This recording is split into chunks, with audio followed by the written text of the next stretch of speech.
O guys, dana po ko diri sa Hornasan sa atong farm. O di ba sosyal na takayo farm na ang tawag sa atong giuma. Okay? Suroy ta karon og atong ipakita o maghisgot ta. Nga angay nato hisgutan karon na kita maadunahan. Okay guys, di ako diri sa Hornasan kay gusto man ninyo gayon na may bawaan kung unsa ang mga sekreto sa mga dato, no? Kay kinsa may dili gusto madato, no? Ikaw, ako, isa kinsa gusto gayud madato. Gusto nato na mahayahayang atong kinabuhi. Ikaw, gusto ba nimo? Paminawa ko. Karon makahibaw ko usay sikreto sa mga dato. Kay nakahibaw man ko, ako po nang isulti sa inyo. Akong itisting pod nato diri sa atong farm kung musalirba ang atong hibawan. Gusto ba ninyo mahibawaan kung unsay sikreto sa mga milyonaryo? Paminawa ko ninyo. Isulod ninyo sa inyong kasing-kasing, isulod po ninyo sa inyong utok. Kay para magkugi mo. Kay og naamoy abton na moabot na inyong kinabuhi na madato mo, paminaw mo. Dili mo kay sige na lamang mo og tungangaan ng mga way kapuslanan. Paminaw pud mo sa mga sikreto kung unsa ang buhaton na madato ta. Isip isa ta ka farmers ha? Isa ta ka mag-uma. Mao ni atong i-apply sa atong farm para madato ta. Kay ang mga sikreto sa mga dato mao man ni. Gusto na ninyo mahibawan? Ay, kanindot kayo doon. Daghan ka siguro yan mo tanaw sa atong vlog kay daghan ba dyan mga andoy na madato. Okay, mao na ni ang sikreto sa mga dato. Ang ilang mindset, gisit nila na sila madato. Madato gayon sila, madato pa. Mao na sikreto sa mga dato. Ilang mindset, gisit na madato sila. Ang mga pobre kay Waman, nahuna na ninyo mahuna-huna na inganaon. Nawa man. Kung mao na ang imong hunahuna na gusto ka jud nimo madato, moabot og musulod ang imong kakugi. Kay gusto man nimo na madato ka, magkugi gayud ta. Og i-apply nato dinhi sa farm sa atong bukid ang gibuhat sa mga dato. Kay ang kanang mga dato na sila puhunan gamay, ilan ang negosyo, human na po ilang puhunan, ginegosyo, gitanom sa uban pang mga negosyo, gitanom na po sa uban pang mga negosyo, og ninlambo sila. Ang atong buhaton po na sa atong bukid, magtanom tag mga angay itanom sa atong bukid. Okay, daghan pa ta atong hisgutan karon. Uban ni ko ninyo kay mo ni akong gibuhat, ako pong ipakita sa inyo. Kay nagsugod naman pud ta kung moabot ang 20 ka tuig kung nadato na ta, misalir ang atong gi-share sa inyo. Mao ni ang mindset sa mga dato. Mao na po itong hunahunahon ron. Ako mismo, akong mindset na kinahanglan madato ko. Diri sa Hornasan, kining yutaa sa atong farm, naay mga tanom dinhian na lubi, naay mga tanom dinhian na mga kahoy na palkata, na dihay mga palkata, mga ka-Israel. Human, naputa diri ay buhi, wa na dahi tayo binuhi dinhian na baboy, naputay diha. Atong ipatanaw sa inyo, kay mao ni ang atong na gibiyaan na nato kay ang atong buhi diri sa una naabtan og sakit sa ASF. Unsa may hinungdan nganong madato sila kay dili sila muundang sa ilang mga paningkamot. Ito na, mao na gayud ni ha.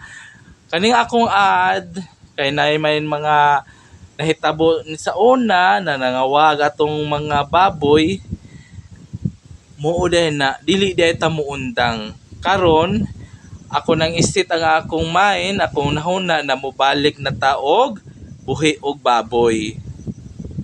Kay para makuha nato ang atong gipangandoy. Tulo ni siya ka kulungan, mo na siya ang atong unang buhaton. Kinahanglan ato na ni siyang budgetan og kwarta para makabalik na taog buhi. Dili ta mahadlok, dili ta muundang di ay.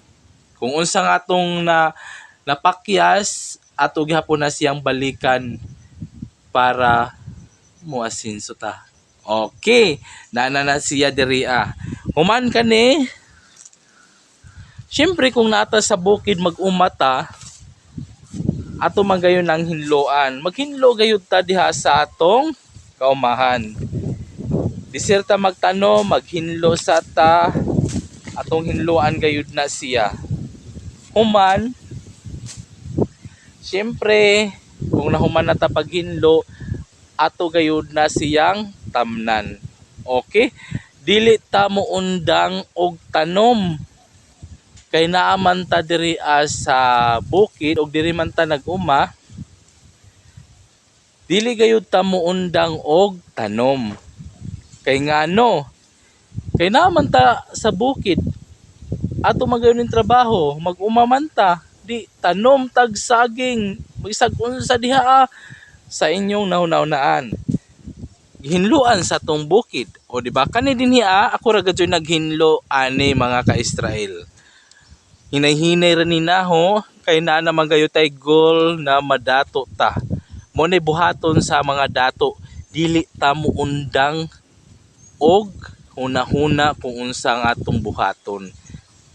Dinhi man sa uma, mo man ang atong farm, unsa may buhaton na dili ta makaundang, atong hinluan gadyo perminti. Okay, mingabot na gayud ta diri sa pinakaibabaw sa pagtanom nato sa atong saging na karnaba, ing ana atong buhaton para dire-diretso ang atong pag-asinso. Taas-taas ang atong mga pangandoy. Tiaway na mabilyonaryo gayud ta. Ingani lang na atong himuon, mag-uma lang ta.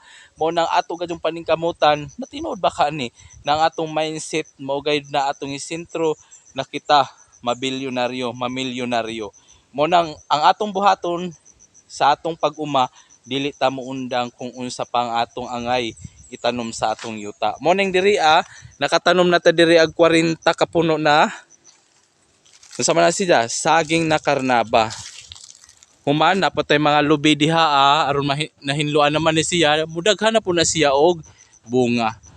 Manapot tay mga palkata ni ana, kumudag ko na siya, siyempre maharbis na mupuli na dayon ang atong saging na karnaba.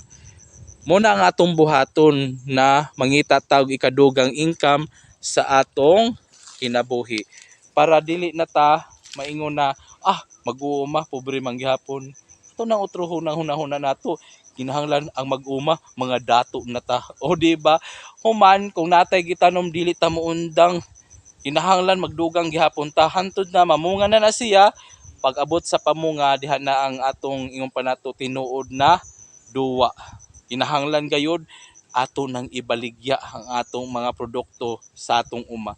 Kay mao na pinakalisod na buhaton kana bitang atong mga produkto na maibaligya sa uban. O di ba mo gayud na ang pinakabugat na atong buhaton. Kinahanglan mangita ta og buyer kana mo palit sa atong mga produkto. Kung giganahan mo sa akong YouTube channel, ayaw po ninyo kalimti mag-like, comment, and subscribe. Dinhira ko taman, daghang salamat sa inyong tanan. Bye.